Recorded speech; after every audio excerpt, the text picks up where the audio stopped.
just for full clearance with everybody, I have no children in the school district.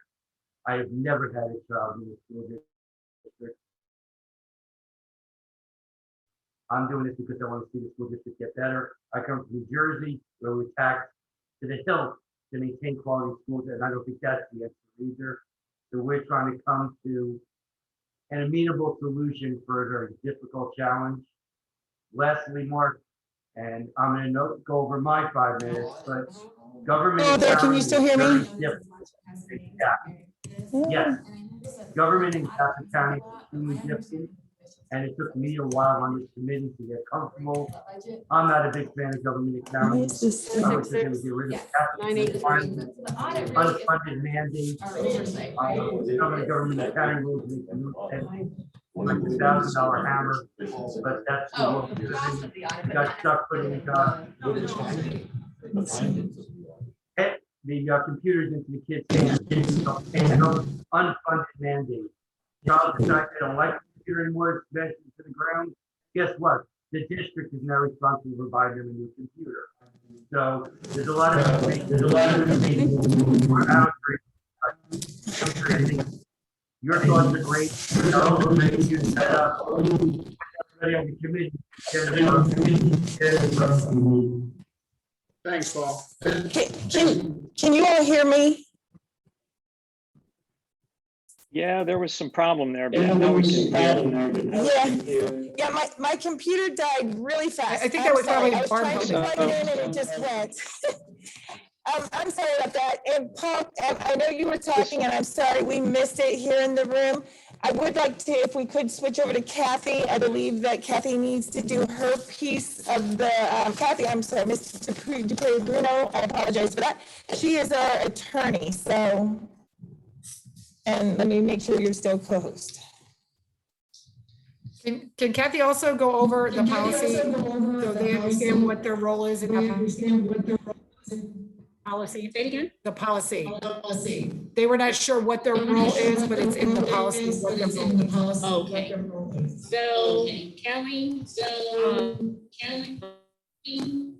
there's some feedback or something that is happening in your room, and it's very hard to understand. Maybe, Kelly, can you put I'm sorry, we're having trouble getting you all and hearing you. I apologize. all right. Kathy, can you try again? I'm sorry. Oh, hold on, we're losing it.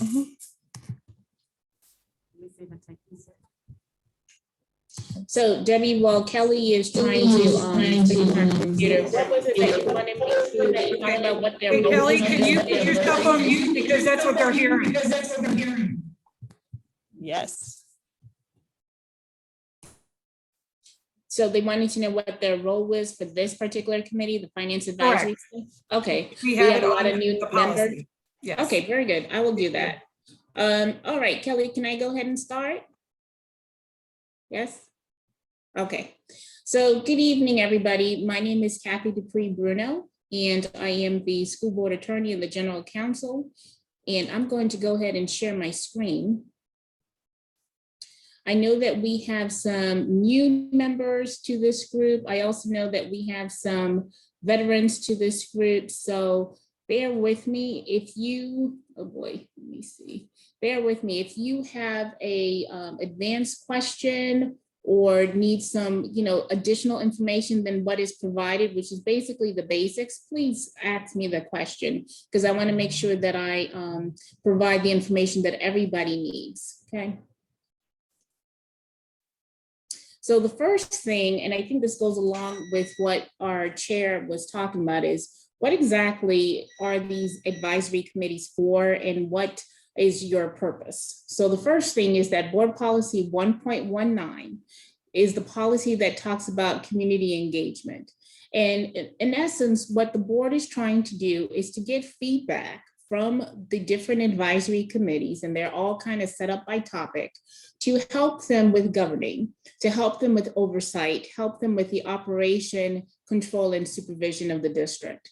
The principles of community engagement is to be inclusive, focus our efforts on increasing learning, because the whole goal of the board is student achievement and its strategic plan.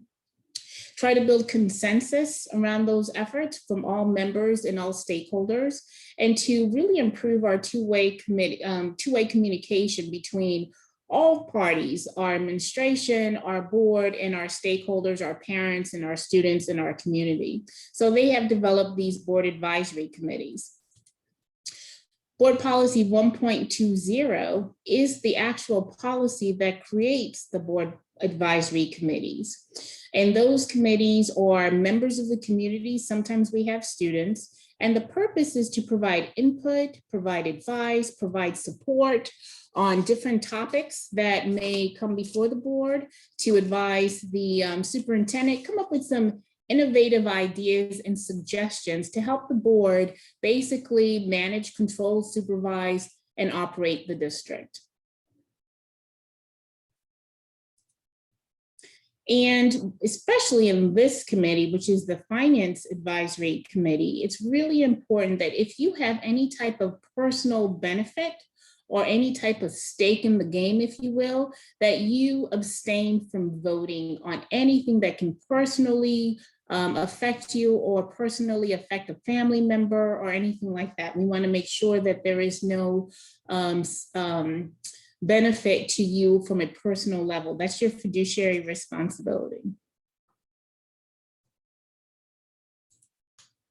Now, how do you become a member of a board advisory committee? Well, the board appoints you. So each member of the board from each district, there are 7 of them, goes ahead and provides a list to its other members. And at one of the meetings, they actually vote on your ability to participate.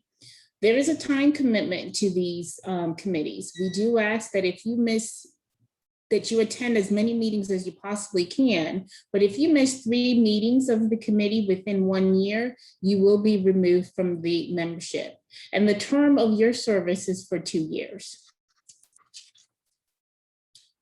So the committee meets, and this is also in the board policy. It specifies when the committees are supposed to meet at least once during the months of September, October, November, January, February, March, and April. I do have some committees, and I think this may be one of them, that actually meets during the summer. That's okay if you meet additional times, but there are minimum requirements, which is September through April. At your first meeting, you're supposed to elect your chair and your vice chair. Kelly, did they do that already? Yes? Okay. So at the first meeting, you're to elect your chair and vice chair, so that at that meeting, your chair can go ahead and take the reins and start moving the mission of the committee forward. In addition, there are quarterly meetings where your chair or the chair's designee will meet with the superintendent and all of the other chairs and designees from the other board advisory committees. I am also at those meetings. And at those meetings, you give a report to the superintendent in terms of what your committee has been involved in terms of what recommendations there may be, and have discussions. Sometimes I may have a report for the board advisory committee, just depending on what's going on. And of course, the superintendent may have some very specific questions. And your staff liaison, like Kelly, will also be at that meeting. You are an arm of the board statutorily. So a little bit of a nuance. There are committees that are fact-finding committees. They basically go out there and get information and bring it back. There are committees that are actually, they may have a fact-finding purpose as well, but they are there to provide actual recommendations to the board, concrete recommendations to the board on improving processes, on innovative ways of reaching students, or whatever it may be. Because of that, you fall under some of the same statutory requirements that the school board does. So your meetings are videotaped. It's not statutorily required that it be videotaped, but the board videotapes its meetings and requires all board advisory meetings to be videotaped. There is public comment in your meetings. And we do ask, because it's videotaped, that we try to use the best professional decorum as possible. Recently, the law changed, and I think everybody was happy about that, where we can now have meetings virtually. Before, it all had to be physical in person, but now since the law changed, they have allowed just the board advisory committees to be able to meet virtually. Now, the board is very interested in what these advisory committees have to say and the recommendations that you come up with. They do take them very, very seriously. And once a year, the board will discuss, well, who's going to serve as a board liaison for a particular committee. And the board liaison, which is a board member, and the chair of your committee should meet on a regular basis to come up with the agenda, to understand certain things in between those quarterly meetings with the superintendent. They can also report to the board. This is one of the concerns that my committee has, or this is a suggestion. And what I did not mention before is that typically after that quarterly meeting with the superintendent, there will also be an opportunity for your chair or designee to come to our board meeting and actually give a report to the board as well. You guys are the Finance Advisory Committee. So your job is to provide input, to provide advice, to help in the support of the preparation of the operating and capital budget for the district. So you are our numbers committee. You are reviewing things, making suggestions in terms of well, it's not profit and loss, but the capital budget, the operating budget, how expenditures are going. Are we meeting our budgetary requirements? That's what your job is, and to advise the board in that capacity. As an arm of the board, you are subject to what we call sunshine laws and public records laws. Sunshine laws are laws that basically say three things. One, you have to meet in the sunshine, which means you have to meet in the open. The public needs to have access to the meeting. Two, that you need to take minutes. The minutes need to be properly recorded. And three, you need to give proper notice to the public to advise them that you're going to be having this meeting so that they can attend. And we do require as well that there's an opportunity for the public to provide public comment. Your advisory committee should decide when that's going to be. I think that there's probably some recommendations on how that happens and on what kind of topics they can talk about. You are also subject to public records, meaning that anything that is created by your advisory committee, your minutes, any particular proposal, a project, a report, anything, a white paper, anything like that is subject to public records, meaning any member of the public can request that document and we need to provide them. You have an obligation to keep those records, and I know your staff liaison will assist you with that. All of it is open to the public. Now, if you take notes, these are your personal notes, not to share with other people. It's just for you to recollect what happened at the meeting, and you're not going to rely on them to provide information to anybody. That's not subject to public records. But pretty much think that anything else is emails, text messages, any document whatsoever, any form of communication regarding decisions, regarding the board advisory committee is subject to public records.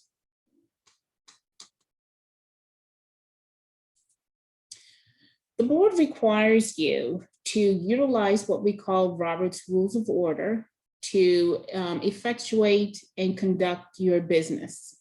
And I know some of you have served on this committee before and are very familiar. Some of you are new. So if you have particular questions, please ask me. I'm going to go through the basics for those that are new to our committee and may not be familiar. So one thing you have to do, I said this before, is the chair meet with the board liaison to set the agenda. You've already elected your chair and your vice chair. And we don't really necessarily require a quorum pursuant to our policy. However, statutorily, you really should have a quorum, and that's going to be a 50% plus one. So whatever your 50% mark is plus one, that is your quorum. So the basics of Robert's rules.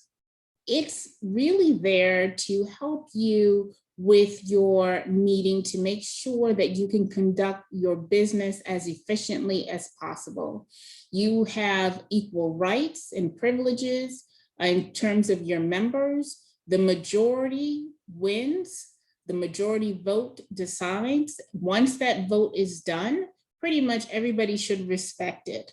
There are things that may come up where you may want to rescind a vote or something like that for particular issues. Those are things that you would look up to see, that process. But for the most part, you should respect the majority's will. But also Robert's rules protects the rights of minority by allowing them to have a voice, allowing them to speak and to say their piece.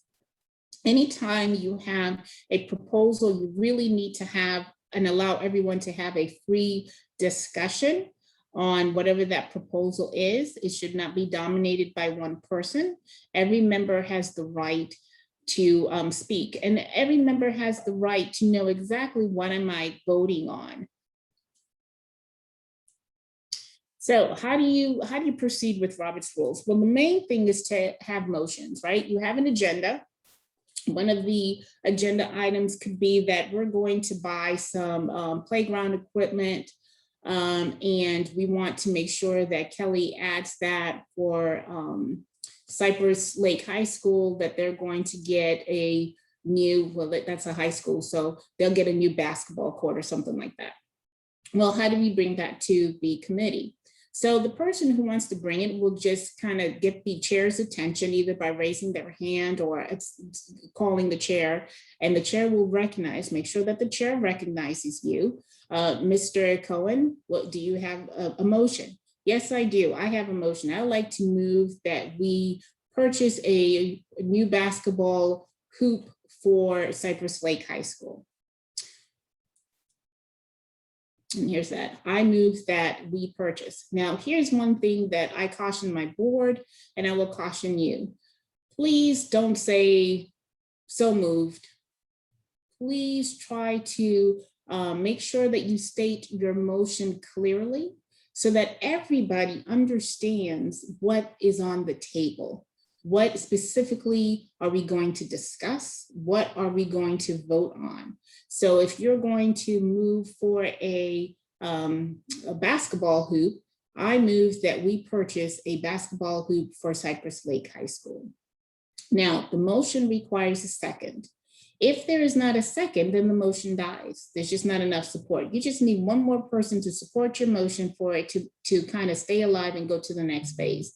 So someone can say, I second the motion, or second. You can even say second, that's okay. But when you're actually doing the motion, say the whole motion. And that's important because the secretary who's recording the minutes, their main job is to write down what that motion is and then record the vote. So it's really important. And I would recommend that you write your motion ahead of time and provide it to your colleagues on your advisory committee and the secretary. The chair. Who is the chair, Kelly?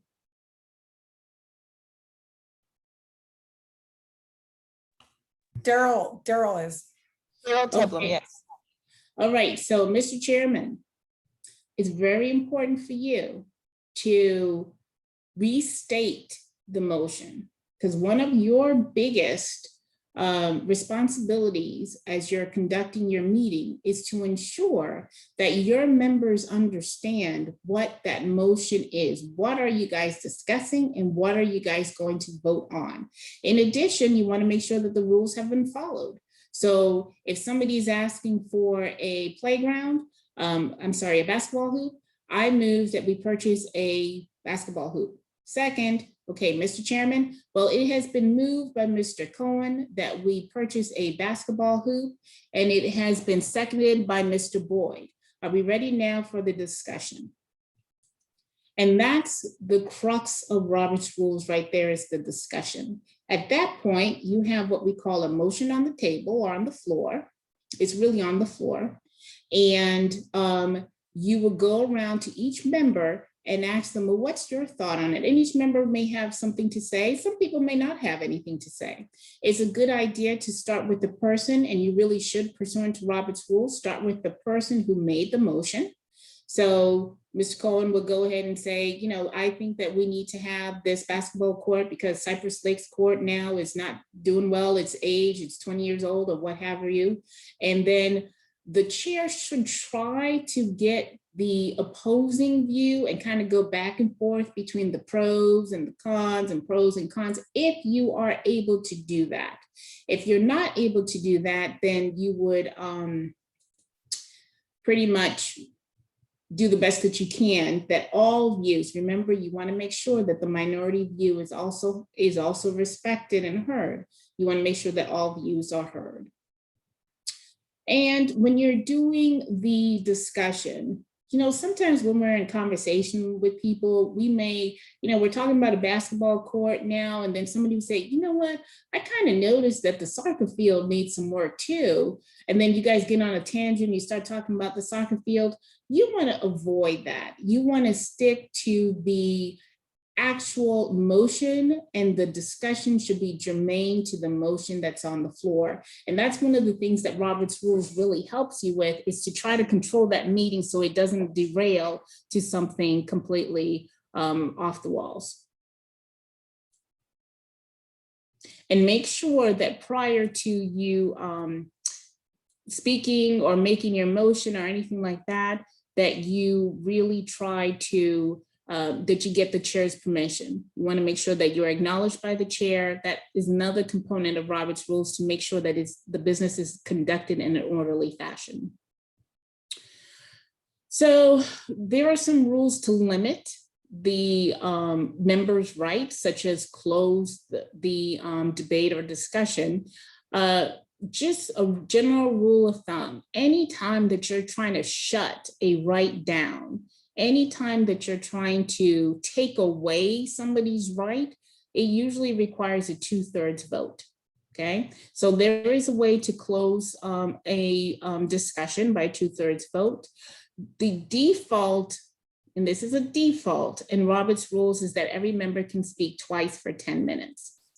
However, Robert's rules also says if there is a committee that's smaller, I believe, than 12, if I remember correctly, you guys can adjust those rules to fit your particular need. So you may not need to have people speak twice for 10 minutes. Okay, so that it kind of depends on your organization. You may want to set some ground rules, or you may want to just play it by ear and wait for a proper motion to limit discussion.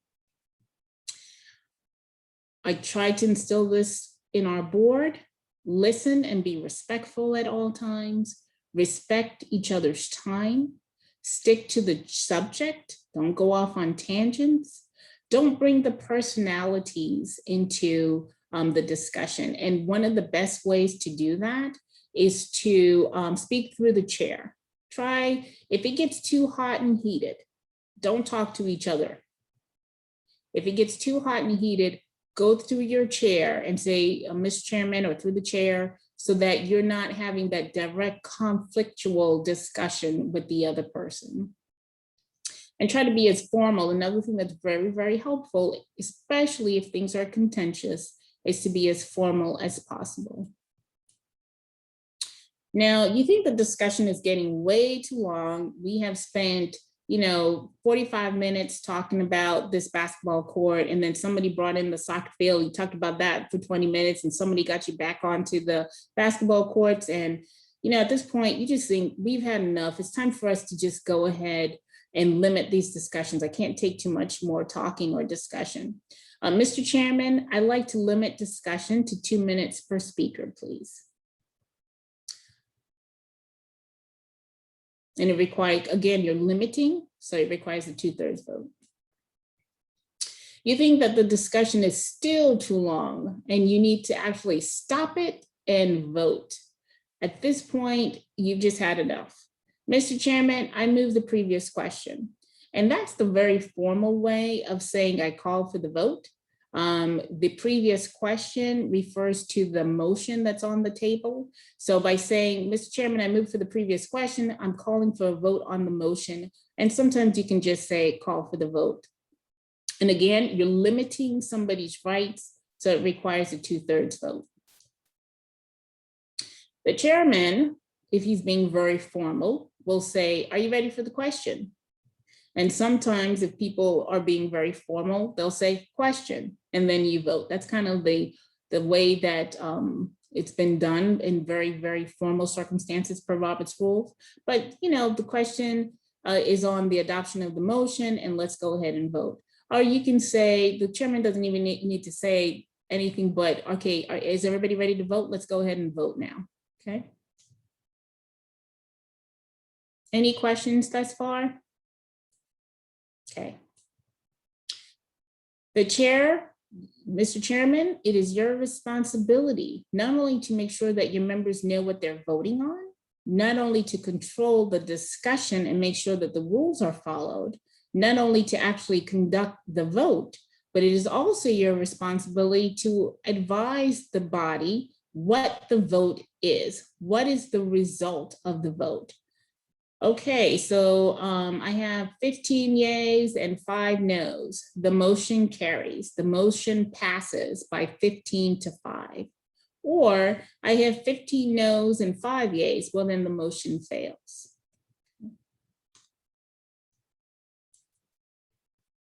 Now, this is where, even with my board, it can get a little tricky regarding amending a motion. The most important thing for you guys to remember when you're trying to amend a motion is that it's a 2-step process. So when would you use an amendment? Let's say that you wanted to buy the yellow playground equipment, but somebody says, I don't think that yellow will work for Pelican. Let's try red. And all you want to do is just switch out yellow for red. So you can say, Mr. Chairman, I move that we amend the motion by adding the following words, yellow or red, whichever it is. Or I move that we amend the motion by striking out the following words, red or yellow, whatever it is that you want to do. That's just when you're trying to change one particular word. We're going to buy $10 worth of mulch. I know that's not today's prices, but you can say, instead of $10, I think what you really meant to say is $100 worth of mulch. And you're just substituting, you're just really amending the motion with one particular word. So after the being recognized, you would go ahead and tell the chair what your amendment is. And then you need a second on that amendment, okay? You need a second. Now, here's where people get confused. When you're voting for this amendment, you're not voting on the motion.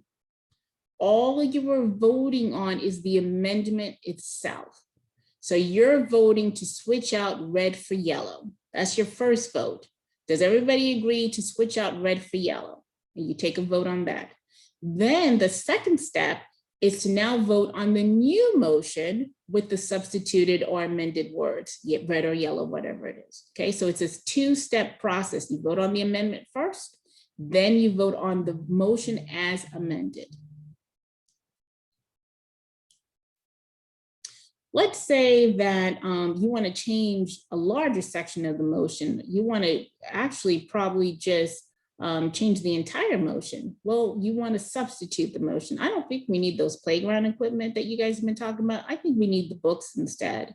Mr. Chairman, I move to substitute this motion for the pending motion for a motion to purchase books for Cypress Lake High School.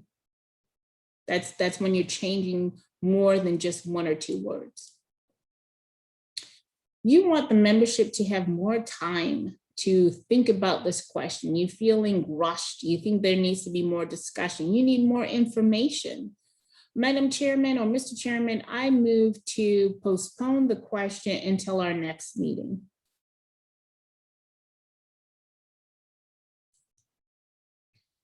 Well, you know what? I think that we've just talked about this so much and we're just not going anywhere with this. And this is the 5th time this has come before this committee and it keeps coming up. You know, it's not going anywhere. Mr. Chairman, I move that we postpone this question indefinitely. That kind of kills the motion.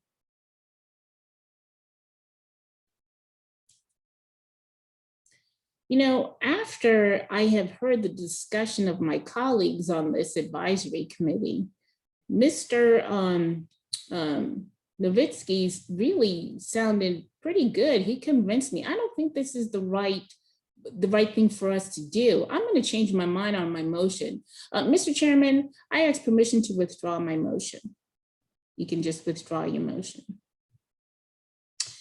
Let's say that you're in a meeting and all of a sudden you guys are going off on tangents. People are talking about all kinds of different things that just, you know, you're way off of what your agenda is. Call for the orders of the day. Can we please get back on task, please? Can we get back to the agenda? You know, we're going to be talking about this budget and this amendment that Kelly Letcher is bringing before us. And I really have some things to say about that, but I know I have to go pick up my kid and I'm not going to be able to stay for the entire meeting. I need to move this up a little bit. And Mr. Chairman, excuse me, may I suspend the rules and move item number 5 to number 2? Suspend the rules so that you are changing the order of the agenda. And there's other ways to do that as well. You can actually make an amendment to the agenda as well. You know, it is, I can't hear. There's a lot of background noise and I'm just having a very, very hard time hearing. Excuse me, a point of personal privilege. And the chairman would say, well, what is it? What's your point? What's the problem? There's just too much noise. I can't hear. Can you please turn the air conditioning off? It's making a lot of noise in the back. This, my board does use frequently. You're having a discussion, you guys are going off on tangents. We're not really even discussing anymore what's relevant to the motion. It's just, we're kind of getting way off base. Excuse me, point of order, or I rise to a point of order. And the chair then says, please state, what is your point of order? Well, you guys are way off base here. We're supposed to be talking about this particular issue and we're talking about issue number X when we're supposed to be on issue number A. Please get us back on task. And the chair will make a ruling. Yes, okay, point of order, let's get back on task. I need some additional information. I am hearing this discussion, but Kelly said something about this is going to cost $1 million, but I could have sworn that at the last meeting for the same thing, she said 500,000. I'm a little confused. Excuse me, point of information. Could you please explain what was the difference from the last meeting and why we're changing it or why this has been increased? And then she can go ahead and give you that information. And again, these are very basic and formal things in Robert's rules. If anyone has any questions, please ask. This sometimes is really important. You know, I remember that the board's parliamentarian, the board attorney told us that if we're limiting rights, we need to basically have a 2/3 vote. But I don't know if this motion is limiting rights. I'm a little confused. Excuse me, Mr. Chairman, may we have a point of parliamentary inquiry so we can make sure that we're following Robert's rules properly? You guys already did your nominations and elections, so I won't go through that. All right, Mr. Chairman. So you are responsible for running your meeting. You're responsible for taking motions and recognizing members to take the motion. You're responsible to keep good notes so that you know who made the motion and who seconded. And then you need to repeat the motion so that the entire body understands what's on the floor to be voted on. You can help them with wording, for example, if they need help. If the motion is completely not in order, you can rule that the motion's not in order.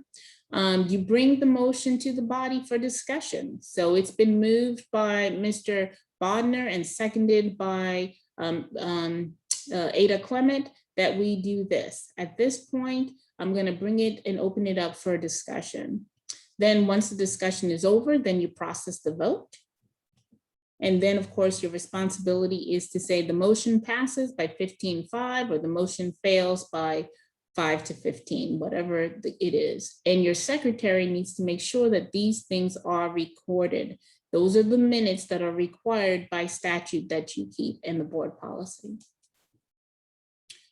Let's say that the chair says this motion is not proper, or for some reason you disagree with the chair's ruling. You can say, I appeal the chair.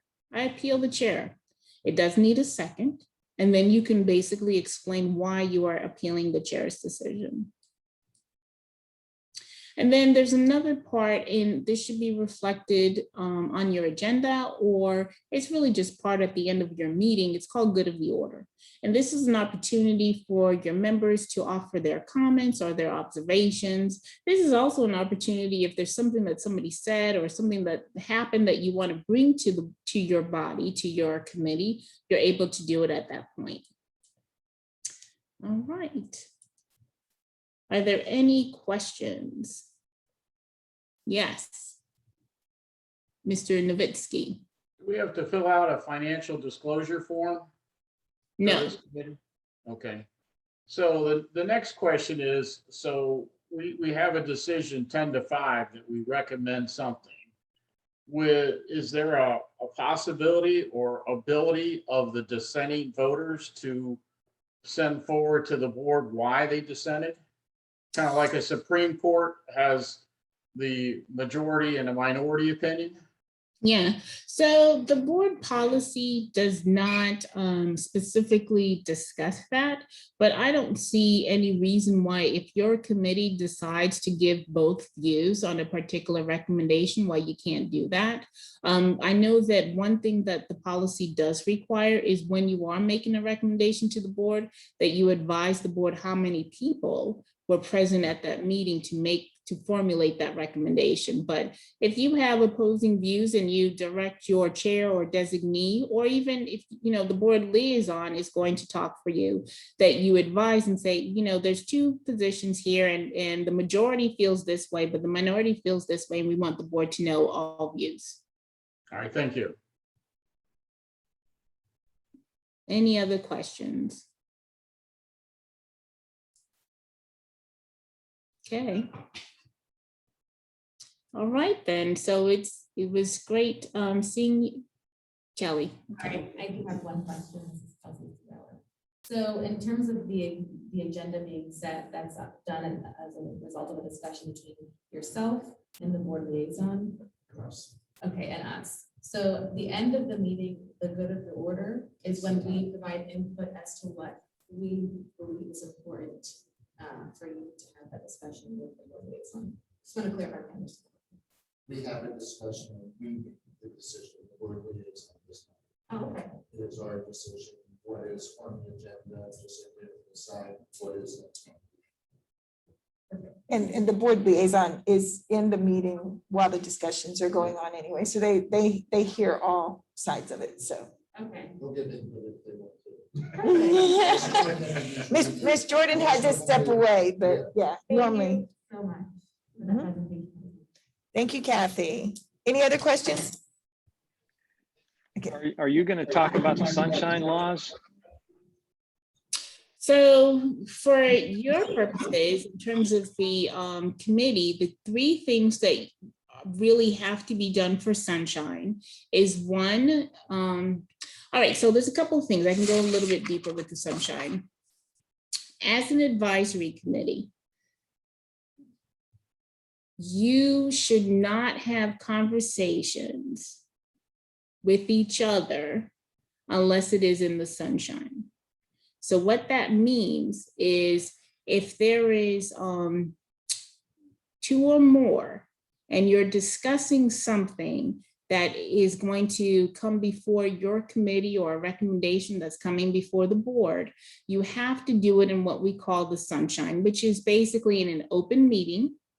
It has to be noticed and minutes have to be taken. So you need to be very cautious with texting each other, emailing each other. Those kind of things could all be considered violations of sunshine. Pretty much all of your discussions should be when you are in a body together, as you are tonight. So that's pretty much the gist of sunshine. So if we had something we wanted to share with the rest of the committee, could we send it to Kelly and then Kelly would send it out? Yes. So one of the things that you can do, let's say that somebody had a memo or a presentation that they want to share with the rest of the group, you can send it to Kelly and you yourself, I mean, however you guys set it up, the chair can send it, you can send it to everyone. The thing that you can't do is respond to it. Okay. So you cannot have a back and forth in email regarding whatever this presentation is or anything like that. So you can't do that. How about talking to other board members? You're talking about the school district board members, right? Yes. So this has come up before. I think you need to be very, very careful with talking to other board members unless it is in the sunshine. You may have, we've had this discussion previously, where you may have a board member that actually shows up at one of these meetings. And even with them, I caution them. But definitely, if it's not in the open, I would not have a discussion with a board member that is not, aside from the board liaison that's actually assigned to this, I would be very, very careful. You can have discussions. I don't want to say you can't have discussions. Just be very careful. If it's something that's going to come before the board, you need to be very careful with that. Recommendations, you need to be careful with that. Okay, thank you. That was a good question, Mr. Boyd. Thank you for asking about sunshine. Anything else? Any other questions about sunshine? Because that can be a little dicey and complicated. Any questions about public records? Robert's rules. Okay. Go on. Yes. One suggestion that's come up in the past for the new members is be highly suggested that you have a separate email for this committee, because people, they could subpoena your emails for any issues that are discussed in here. Yeah. Could we just get a Lee County Schools email? That way it's all in their server and I don't have to maintain it. I don't think they give out a Lee County school email address for the board advisory committees. I don't think so, Kelly. Do you know? No, they do not. And Mark, I'm going to answer your questions. Mark chatted me some things, and so rather than respond, and I wanted to make sure everybody heard them. That was one of them. Do you get a district email so that you can have that? No, the district does not provide emails to community members for that. I am sorry about that. We do suggest, as Ken said, that you get your own Gmail account, a separate Gmail account. So if you're subpoenaed, that's what is subpoenaed on there. Let's see, let me read a couple more here. Well, the thought process on that is I have to maintain that email for 2 years or 5 years or something after I get off the board. That seems ridiculous that the board doesn't acknowledge our help with them and give us an email. I mean, how tough could it be to give us an email address?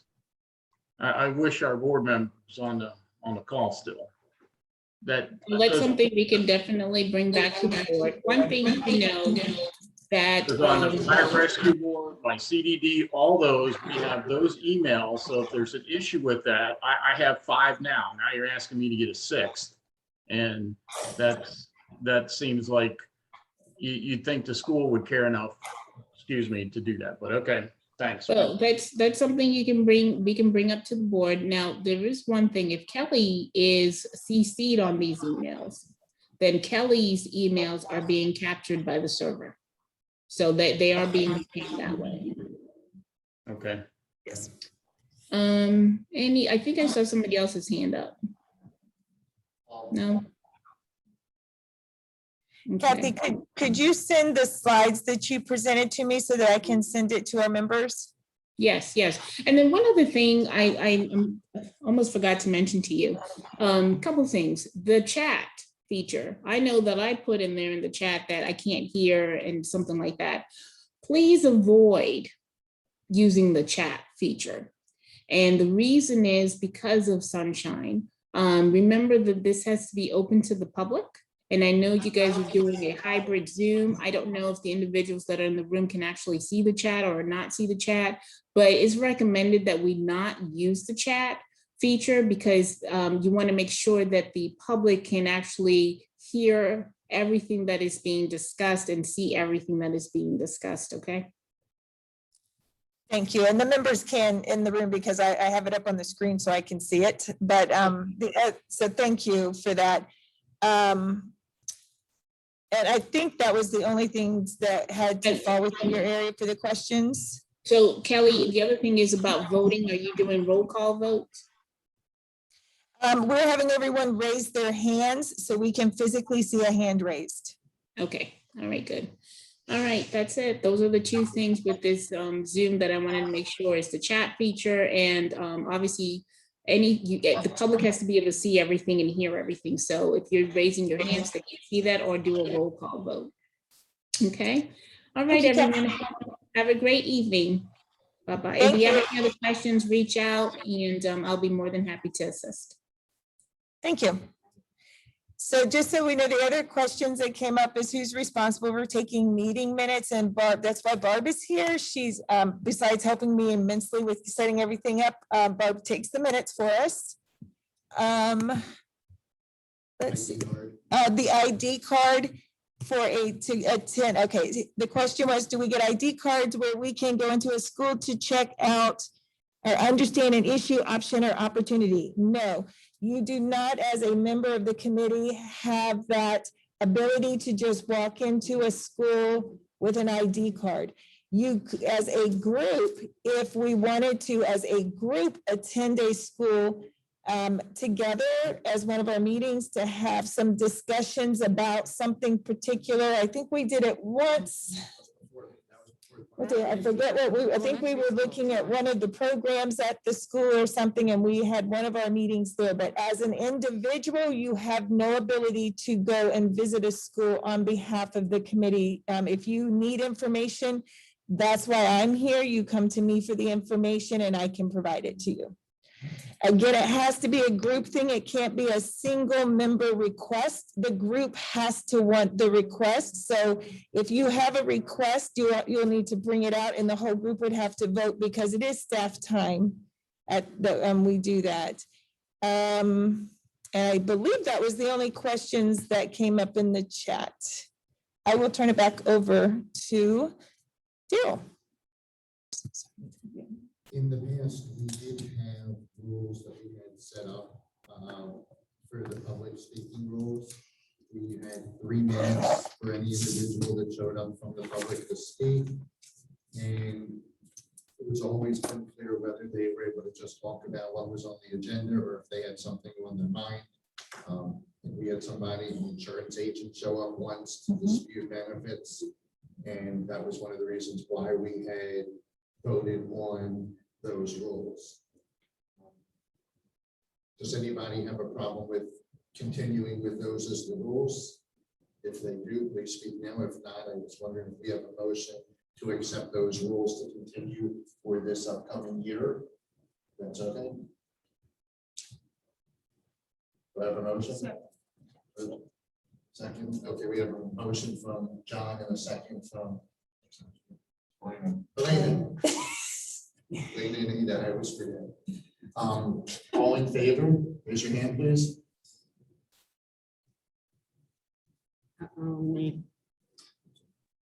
Robert and John can. Aye. Aye. Thank you. Oh, nothing? Thank you. Motion passes. Yep, Thank you.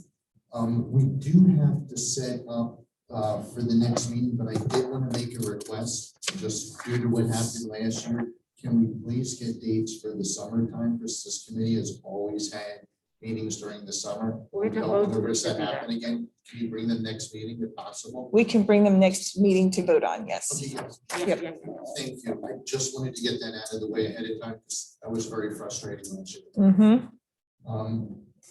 Does anybody have a problem with us doing finance first? Just because there seem to be a lot of questions on finance, including capital debt. Anybody have any questions or an idea to go differently than finance first? It just seems like the appropriate way to start. There's no questions. Do I have a motion to approve that for our October meeting? Yeah, I'll move to. So I move, yeah, you're looking for a motion Yes. that the first meeting be well, can we maybe define it a little more? I was gonna say, I think it'd be great to have Kelly do like an overview of the budget for us, for everybody. So we're all on the same page. Yes. So we have a motion to. Kelly on the budget. And also, I'm getting a lot of feedback. So the other thing is, I think it'd be really helpful too if that included sort of the strategy, you know, because I think we all come from corporate. It took me a while to get the hang of the nuances of budgeting in the school district. So it'd be good to start with, you know, what's the strategy for debt, for the balance sheet, for, you know, where we're raising money, that kind of thing. And then we can branch off from there and say, do we agree to it? Do people have other ideas? You know, should we have no debt? Should we have more debt? You know.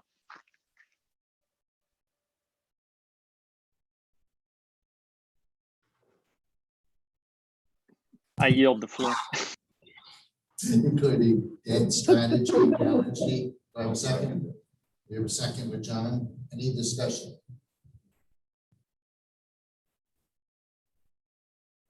All in favor? Aye. John?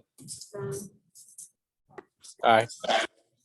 Motion passes 12-0 Mhm. for that to be your first meeting. Okay. You requested something for a second meeting. You did, Phil? Yeah, if you all want, if we can bring back the ESSER stuff for the second meeting, if you would like the information that Mary asked for. That was the first meeting I asked if we could have 15 minutes for the procurement to do it. Just, it shouldn't take them long at all. They just wanted to, they're trying to talk to every committee on that. So, okay. And then And we'll, after the next, in October's meeting, we'll discuss future meetings. At that Okay. point, we have a list of things. A lot of them may end up being addressed by you. They Okay. Usually are. yes, no problem. And then transportation, is there a particular piece of transportation that you're looking for? So I can give them some idea of what you want. We hear a lot of news about struggling with bus drivers and a lot of things. So just Okay. this aspect. Got it. And it's been like 3 years since we had transportation. No, but that. We just They're also trying to do That a was survey, okay. but then COVID happened. Yes. Okay. Is there anything else for the good of the order to discuss today? We didn't get all the way through the items. For the one thing that would be good for us to have is an update on school choice. And where it's going, the budgeted transportation. And also, are they bringing back reconnect, virtual? There's been a lot of conversations about all of them. I heard just virtual. Yeah. That comes the second semester. Okay, so when you say update on school choice, are you talking about proximity in general or? Okay. Okay, got it. And I'm not sure that there's anything to update beyond, the gentleman attended one of the meetings and that was one I missed. I will see if there's any kind of update from that. Everything's been kind of put on hold with COVID and everything's been going on, but I will find out if there's anything else that we can do. Thank you. Paul has something to say. Yes, Kelly, if we could also get a copy of the latest organization chart, I think it would help. So we know which departments still exist, which department, and obviously for everybody's benefit, where we may have openings. So we're not requesting somebody from a particular department that may not have a chief currently in place. So we're getting to the right individuals. At one point in time, I'd like to kind of go through the organization structure and ask, are they all district employees or have we contracted out part of it? You know, like the, you know, lawn mowing, are those all district employees, you know, food services, things like that? Just, you know, I don't want a long discussion, just, you know, what is it? Because the air conditioner, the reason I thought it would be nice to go into a school now and then is I was teaching at Estero High up on the second floor, and the air conditioning was out for 3 days, and it was over 100 degrees in that classroom, and kids were passing out. And I think people need to understand that. So if we have a floater air conditioner technician, okay, that's not working, because 3 days was wholly unacceptable in September for 100-degree heat. So that's the kind of stuff. And next time we're something up, so I know you want to be called on. Okay, and so well, we can answer, we can discuss those at the next meeting because that can all be part of the budget. In answer to Paul, in the budget book, there is a budget book on the webpage. If you go to the district webpage, there's a $ at the bottom and it says budget. If you click into that, you can see our budget book. It has the organizational chart there. It's administration in the departments and the stuff. That has not changed. It is still that administration. Now, whether the positions are filled or vacant is a different thing, because of course we have like the chief operations officer. Yes, Mark's holding it up. We have the chief operations officer position that is still there. But of course, you know, that Dr. Savage was previously in that position. So currently that is a vacant position now that he is our superintendent. So that's, you know, the organizational chart is there, but if you're asking me if they're filled or not, we can go through that and I can tell you which positions are filled and which are vacant to my knowledge at this point. You know, every day things change. So, but we can do that. As far as the outsourcing, we do outsource some things. We outsource some mowing, but not all mowing. Mostly we have site workers at school. We have an in-house crew in our maintenance department, and we outsource for the island schools and things like that. So there's some of that.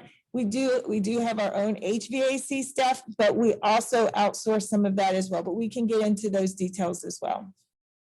But I agree with you. It is not acceptable to have air conditioner out in a school for 3 days. I would, and I can tell you, I didn't know about it, and I usually hear of those things, and so that should have been taken care of. I apologize.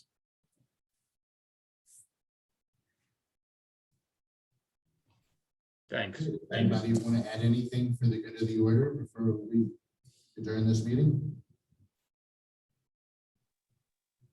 Do I have a motion to adjourn? This is Robert. Make a motion to adjourn. Robert has a motion. Paul second the motion. All in favor, raise your hand. Aye. Aye. Passes 11-0. Thank you all so much. It was wonderful meeting all you new members, and welcome back to the, I won't call you old members, but seasoned members. Thank you. Bye-bye. Thank you, Kelly. Bye.